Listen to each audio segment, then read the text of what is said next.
A palavra bruxa possui tantas conotações negativas que várias pessoas perguntam por que a usamos. No entanto, recuperar a palavra bruxa é recuperar o nosso direito, como mulheres, de sermos poderosas, como homens, de conhecer o feminino presente no divino. Ser uma bruxa é estar identificada com 9 milhões de vítimas do fanatismo e do ódio, e de sermos responsáveis por moldar um mundo no qual o preconceito não faça mais vítimas. Um bruxo é um moldador, um criador que dá forma ao invisso e, portanto, torna-se um dos sábios cuja vida está impregnada de magia. A bruxaria sempre foi uma religião de poesia, não de tecnologia.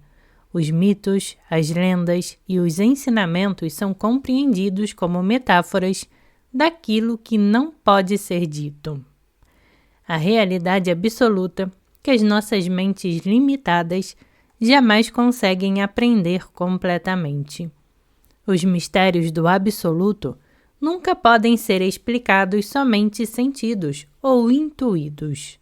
Atos simbólicos ou rituais são utilizados para desencadear estados alterados da percepção, nos quais são revelados insights que vão além das palavras. Quando falamos dos segredos que não podem ser ditos, não estamos querendo dizer, meramente, que regras nos impedem de nos expressarmos livremente. Queremos dizer que a sabedoria interior, literalmente, não pode ser expressa em palavras. Ela só pode ser transmitida através da experiência e ninguém pode determinar que insight outra pessoa poderá vir a ter de qualquer que seja a experiência. Por exemplo, após o ritual descrito na abertura deste capítulo, uma mulher disse, enquanto sentávamos, senti que nos uníamos e formávamos uma só voz.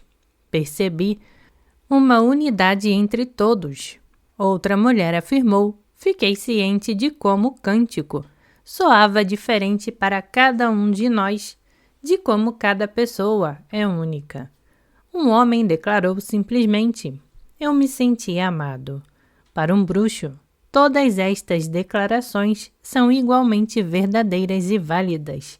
Elas não são mais contraditórias do que afirmações do tipo, os seus olhos são brilhantes como estrelas, e os seus olhos são azuis como o mar. O símbolo principal para aquilo que não pode ser dito é a deusa. A deusa possui infinitos aspectos e milhares de nomes. Ela é a realidade por trás de várias metáforas. Ela é a realidade, a deidade manifesta, onipresente em toda a vida, em cada um de nós. A deusa não é distinta do mundo. Ela é um mundo e todas as coisas nele. Lua, sol, terra, estrela, pedra, semente, rio, vento, onda, folha e ramo, broto e flor, dentes e garras, mulher e homem. Em feitiçaria, a carne e o espírito são uma coisa só. Como foi visto, a religião da deusa é inimaginavelmente antiga, mas a bruxaria contemporânea poderia, com muita precisão, ser chamada de a nova religião. A arte, hoje, está passando por algo mais que um revivecimento, está experimentando um renascimento, uma recriação. As mulheres estão incentivando esta renovação e ativamente despertando novamente a deusa, a imagem da legitimidade e beneficência do poder feminino. Desde o declínio das religiões da deusa, as mulheres carecem de modelos religiosos e sistemas espirituais que atendam às necessidades e experiências femininas. Imagens masculinas de divindade caracterizam as religiões do Ocidente e do Oriente. independentemente de quão abstratos sejam os conceitos básicos de Deus, os símbolos, as manifestações, os pregadores, profetas, gurus e budas são predominantemente masculinos. As mulheres não são encorajadas a explorar a sua força e as suas realizações. Ensinam-lhes a submissão à autoridade do homem, a identificar percepções masculinas como sendo os seus ideais espirituais, de negarem o seu corpo e a sua sexualidade, de adequarem os seus insights a um modelo masculino. Maridali, autora de Beyond God the Father, observa como modelo do universo no qual um Deus masculino governa do exterior, serve para legitimar o controle dos homens nas instituições sociais. O símbolo do Deus Pai, gerado a partir da imaginação humana e mantido como plausível pelo patriarcado, por sua vez, prestou um serviço a este tipo de sociedade, fazendo com que os seus mecanismos de opressão das mulheres pareçam ser corretos e adequados. O modelo inconsciente continua a moldar as percepções, mesmo daqueles que conscientemente rejeitaram ensinamentos religiosos. Os detalhes de unidogma são rejeitados. Riras, a estrutura fundamental da crença, foi assimilado em um nível tão profundo que raramente ela é questionada. Em seu lugar, une novo dogma. Uma estrutura paralela substituiu a antiga. Por exemplo, muitas pessoas rejeitaram a verdade revelada do cristianismo, sem jamais questionarem o conceito básico de que a verdade é um conjunto de crenças revelado através do esforço de um grande homem, possuidor de poderes ou inteligência acima da maioria das pessoas. Cristo, como grande homem, pode ser substituído por Buda, Freud, Marx, Jung, Werner ou Maharaja em suas teologias, mas a verdade é sempre percebida como vinda de outra pessoa, somente conhecida por fontes indiretas. Como a erudita feminista Carol Christ observa, os sistemas simbólicos não podem ser simplesmente rejeitados, eles precisam ser substituídos. Quando não há substituição, a mente reverterá as estruturas familiares em períodos de crise, frustração e derrota. O simbolismo da deusa não é uma estrutura paralela ao simbolismo de Deus Pai. A deusa não governa o mundo, ela é o mundo. Presente em cada um de nós, cada indivíduo pode conhecê-la interiormente, em toda a sua magnífica diversidade. Ela não legitima o governo de um sexo pelo outro e não cede autoridade a governantes de hierarquias temporais. Em feitiçaria, cada um de nós deve revelar a sua própria verdade. A divindade é vista em suas formas próprias, sejam elas masculinas ou femininas, pois a deusa possui o seu aspecto masculino. A sexualidade é um sacramento. A religião é uma questão de reunião com o divino dentro de nós e as suas manifestações externas em todo o universo humano e natural. O símbolo da deusa é poemagógico, um termo cunhado por Anton Ehringen para descrever a sua função especial de induzir e simbolizar a criatividade do ego. Ela tem uma qualidade irreal e astuta, um aspecto escorrega para outro. Ela constantemente muda de forma e de cara. As suas imagens não definem ou determinam um conjunto de atributos.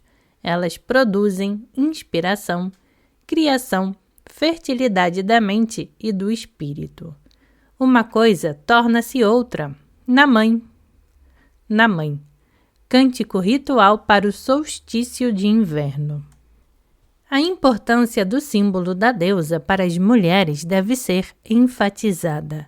A imagem da deusa inspira as mulheres a se verem como divinas, seus corpos como sagrados, as faces de mudanças como sagradas, a agressividade como saudável, a raiva como purificadora e o poder para alimentar e criar, mas também de limitar e destruir quando necessário for, como a força em si, que sustenta toda a vida. Através da deusa, podemos descobrir a nossa força, iluminar as nossas mentes, os nossos corpos e celebrar as nossas emoções. Podemos ir além dos papéis limitados e forçados e nos tornarmos um todo. A deusa é, também, importante para os homens.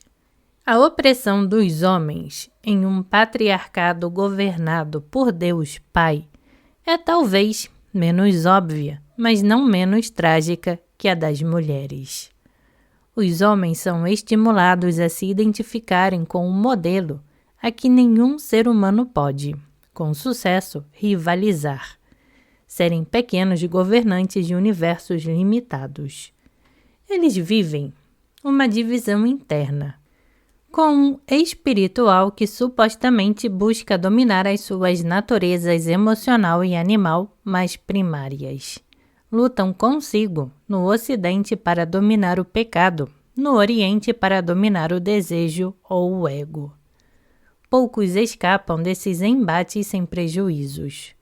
Os homens perdem contato com os seus sentimentos e corpos, transformando-se nos apáticos homens bem-sucedidos, descritos por Herbert Goldenberg, oprimido pelas pressões culturais que o privaram de seus sentimentos, pela mitologia da mulher e pela maneira distorcida e autodestrutiva com que ele a percebe e se relaciona, pela insistência para que haja como um homem, a qual bloqueia sua capacidade em responder às necessidades internas, tanto emocionais quanto fisiológicas, e por uma raiva generalizada para si, direcionada, que faz com que se sinta confortável somente quando funcionando sob controle, e não quando ele vive em função da alegria e do crescimento pessoal. Visto que as mulheres dão à luz os homens, amamentam-nos e em nossa cultura são as responsáveis pela sua guarda enquanto crianças.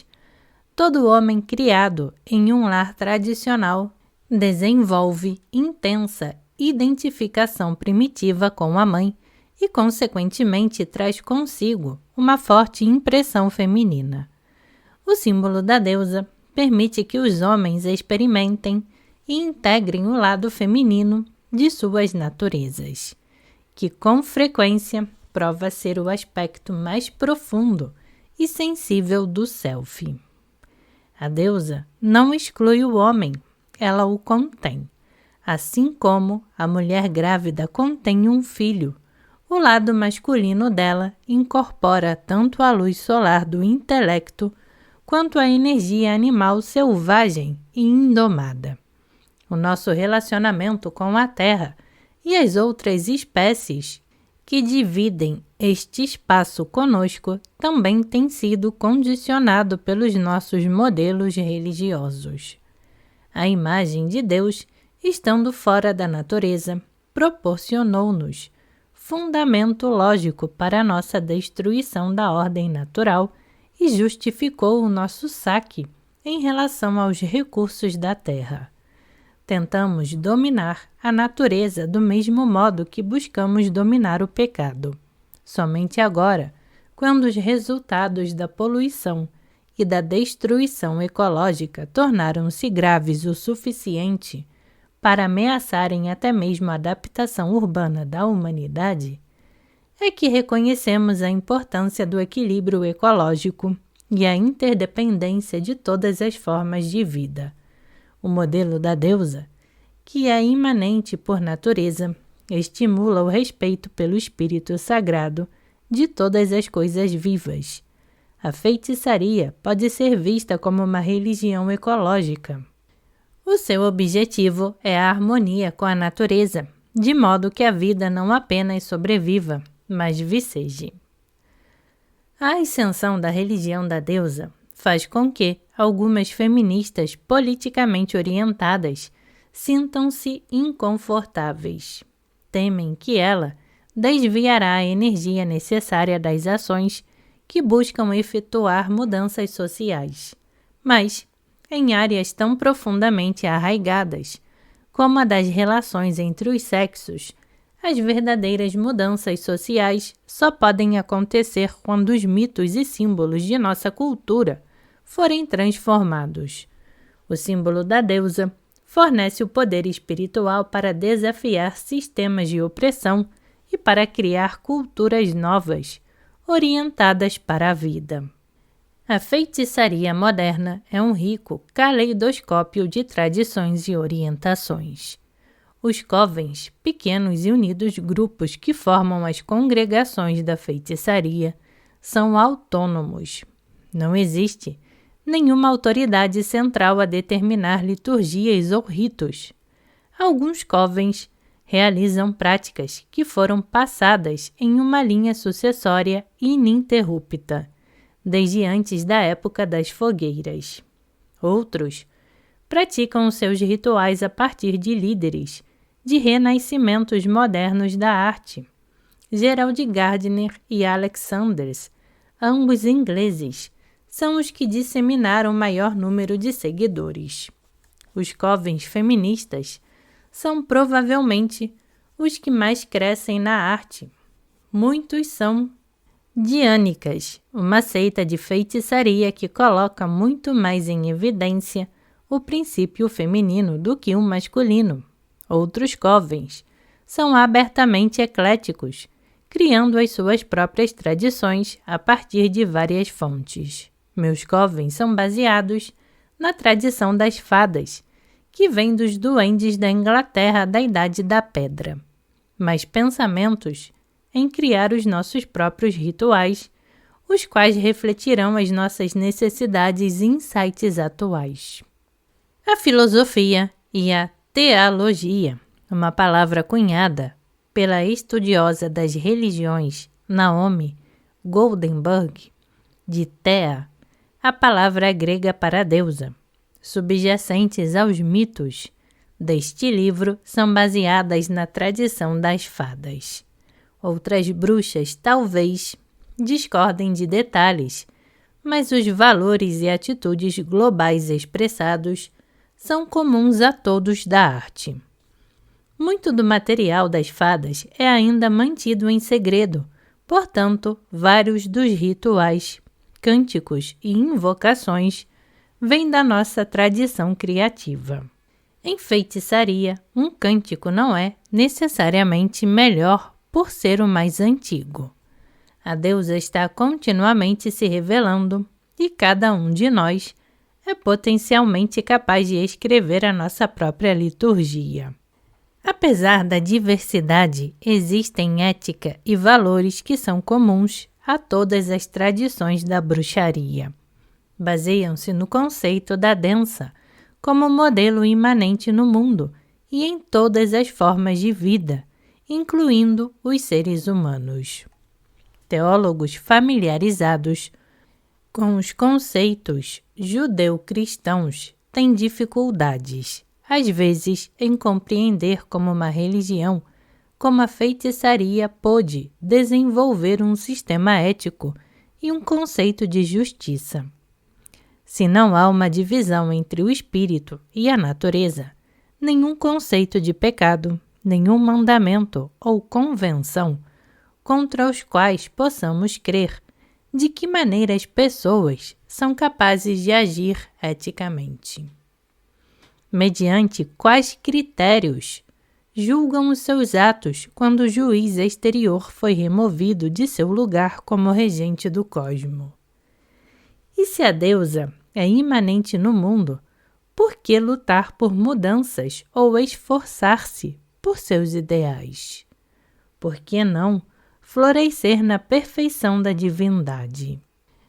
O amor pela vida em todas as suas formas, é a ética fundamental da feitiçaria. As bruxas são obrigadas a honrar e a respeitar todas as coisas que têm vida e de servir à força da vida, enquanto que a arte reconhece que a vida se alimenta da vida e de que é preciso matar a fim de sobreviver. A vida nunca é tomada desnecessariamente, jamais destruída ou desperdiçada. Servir à força da vida significa trabalhar para preservar a diversidade da vida natural, para prevenir o envenenamento do ambiente e a destruição das espécies. O mundo é a manifestação da deusa, mas nada neste conceito estimula a passividade. Várias religiões orientais encorajam o quietismo, não por acreditarem que o divino é verdadeiramente imanente, mas porque creem que ele, não o são. Para elas, o mundo é maia, ilusão, mascarando a perfeição da realidade divina. O que ocorre em um mundo como este não é realmente importante, é somente algo irreal ocultando a luz infinita. Em feitiçaria, todavia, o que acontece no universo é de vital importância. A deusa é imanente, mas ela necessita de auxílio humano para desenvolver a sua plenitude. O equilíbrio harmônico na percepção entre planta, animal, humano, divino não é automático. Ele deve ser constantemente renovado, e esta é a verdadeira função dos rituais da arte. Trabalho interior, trabalho espiritual, é mais eficaz quando progride paralelo ao trabalho exterior. A meditação sobre o equilíbrio da natureza pode ser considerada um ato espiritual em bruxaria, mas não tanto como retirar o lixo largado em um acampamento ou protestando contra uma usina nuclear perigosa. As feiticeiras não veem a justiça como algo que é administrado por alguma autoridade externa, baseada em um código escrito ou num conjunto de regras impostas de fora. Pelo contrário, a justiça é um sentimento interno de que cada ato produz consequências, as quais devem ser encaradas com responsabilidade. A arte não fomenta a culpa, a voz interior severa, de censura e de ódio que paralisa a ação. Ao invés disso, ela exige responsabilidade. Aquilo que você envia retorna 3 vezes, diz o ditado, uma versão ampliada de fase ao próximo, o que gostarias que a ti fizessem. Por exemplo, uma feiticeira não rouba, não devido à advertência contida em um livro sagrado, mas porque o mal é devolvido com intensidade 3 vezes mais, o que tem importância superior a qualquer conquista material. Roubar diminui a honra e o auto-respeito do ladrão. É a aceitação de que somos incapazes de prover honestamente as nossas necessidades e desejos. Roubar cria um clima de desconfiança e medo, no qual até mesmo os ladrões vivem. E como todos estamos unidos pelo mesmo tecido social, aqueles que roubam pagam preços mais altos pela comida, seguros e taxas. A bruxaria inspira-se marcadamente no ponto de vista de que todas as coisas são interdependentes e interrelacionadas, e, consequentemente, mutuamente responsáveis. Um ato que prejudica alguém causa dano a todos nós. A honra é um princípio que orienta a arte. Não é o caso de se ofender diante de desfeitas imaginárias contra a nossa virilidade. É uma sensação interna de orgulho e respeito próprios. A deusa é honrada em nós e nos outros. As mulheres que personificam a deusa são respeitadas, não colocadas em pedestais ou sublimadas, mas valorizadas por todas as suas qualidades humanas. O self, a nossa individualidade e maneira única de sermos no mundo, é altamente valorizado.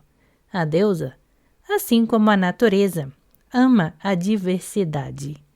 A identidade é alcançada não através da perda do self, mas pela sua plena realização. Honre a Deus em si mesmo, celebre o seu ser e você perceberá que o self está em toda parte, afirma o mágico sacerdote Vitor Anderson. Em feitiçaria, todos os atos de amor e prazer são meus rituais. A sexualidade como uma expressão direta da força vital é percebida como sendo luminosa e sagrada. Ela pode se expressar livremente, desde que o princípio que a guie seja o amor. O casamento é um compromisso profundo, um laço psíquico, espiritual e mágico. Mas esta é somente uma entre várias possibilidade para a expressão sexual amorosa. O abuso da sexualidade, no entanto, é abominável.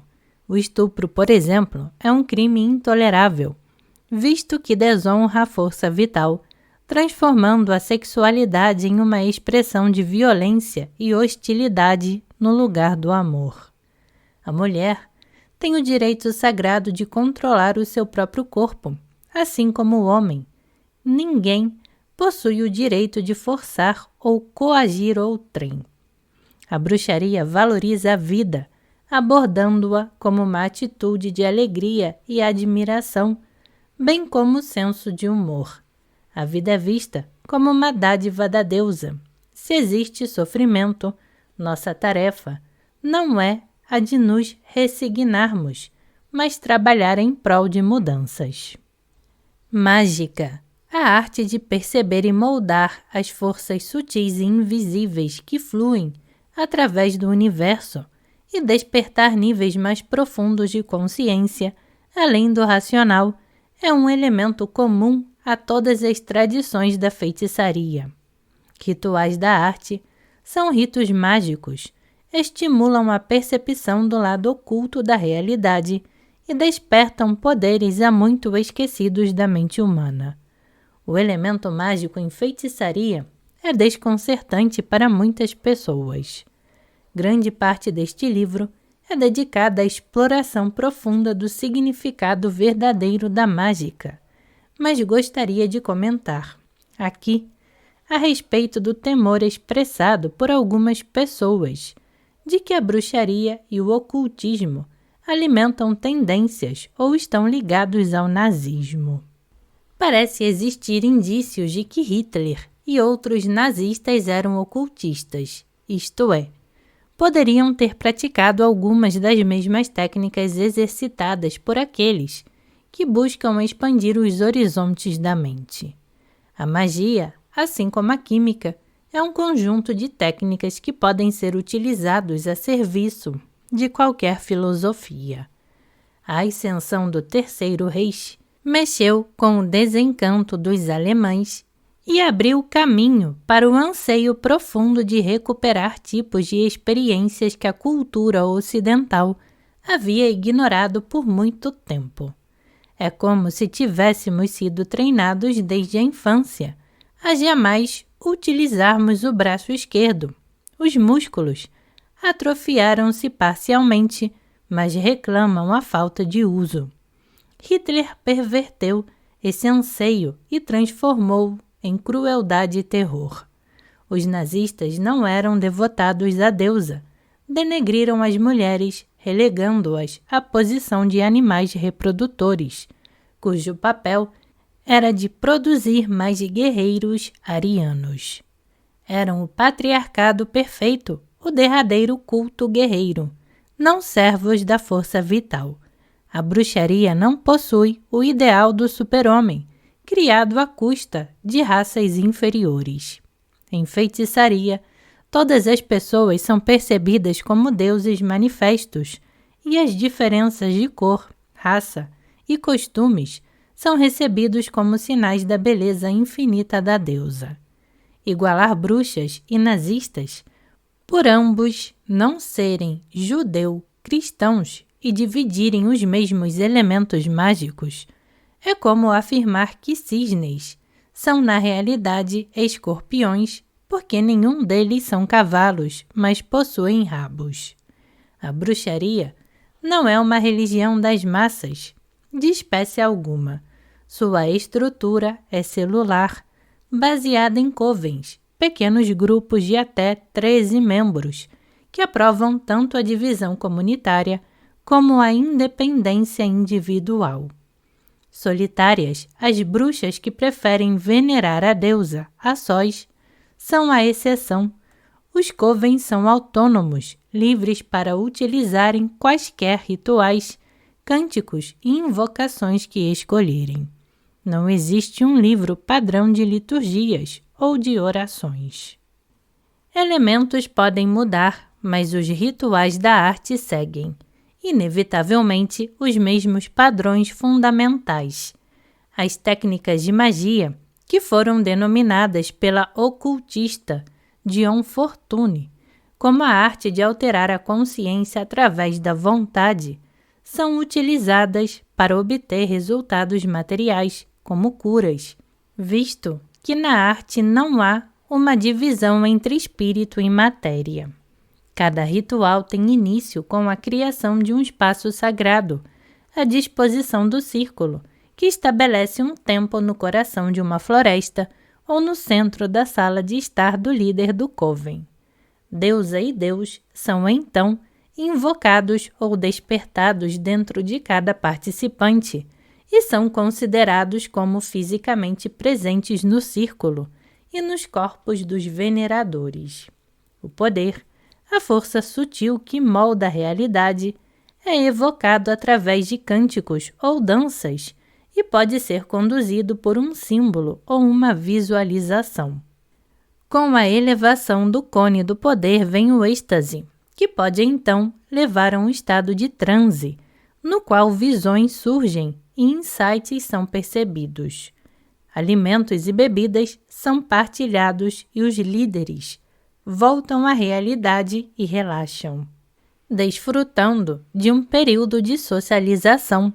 Ao final, os poderes invocados são dispensados, o círculo é aberto e é realizado um retorno formal à consciência comum. O ingresso em um coven ocorre através da iniciação, uma experiência ritual na qual ensinamentos são transmitidos e desenvolve-se o crescimento pessoal. Cada iniciado é considerado como uma sacerdotisa ou sacerdote. A bruxaria é uma religião de clérigos. Este livro encontra-se estruturado em torno dos elementos que sinto serem constantes em todas as variadas tradições da arte. O interesse pela feitiçaria está crescendo rapidamente. Faculdades e universidades estão começando a introduzir cursos da arte em seus departamentos de estudos religiosos.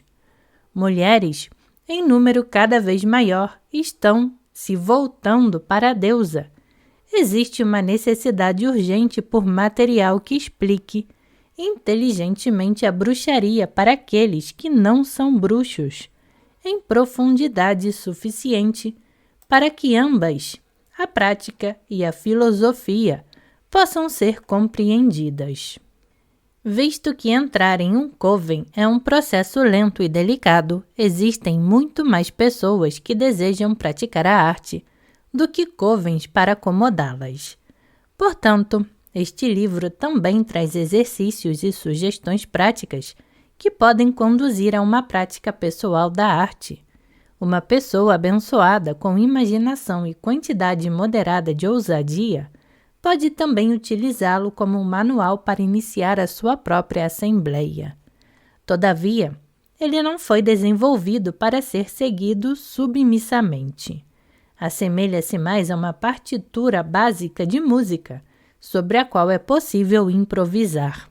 A deusa-mãe está despertando e podemos começar a recuperar o nosso direito inato original, a alegria intoxicante e absoluta de estarmos vivos. Podemos abrir novos olhos e ver que não há de que sermos salvos. Nenhuma batalha de vida contra o universo, nenhum Deus fora do mundo a ser temido e obedecido. Somente a deusa, a mãe, a espiral em movimento, que nos lança para dentro e para fora da existência, cujo olhar cintilante é o pulsar do ser. Nascimento, morte, renascimento, cujo riso borbulha e atravessa todas as coisas e que somente é encontrada através do amor.